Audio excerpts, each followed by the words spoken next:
אתה מזיז את העיניים! למה אתה מזיז את העיניים? אל תדבר איתי. לחץ לא מדבר איתי. לחץ לא מדבר איתי. לא מדבר איתי. אני אוהב לחץ. תגיד, אני אוהב לחץ. ספורט זה ככה. ככה ספורט. נכון? אתה את העיניים, אתה יכול לתת לך. נכון, אבל אשדוד. אתה מזיז את העיניים, הלך. מה הכוונה מזיז את העיניים? שער עם העיניים על העיניים שלי. ברגע שאתה מזיז את העיניים, המיקוד שלך הופך לצו. ואז אנחנו מאחים בתנועה. נכון? חמוד. יפה. יד שנייה. חמודון. יותר משוחרר, נכון? או, חמוד.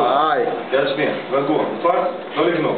$100, עכשיו על זה, $100. אתה הופך את זה על זה, $100. הוא הכי קוטי. כן. $100? כן. אתה מאמר על עצמך? ימין. אתה מאמר, מה שאתה עושה, ימין שמאל, אתה חלש באופי. אתה חלש.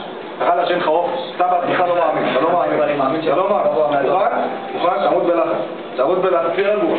כן?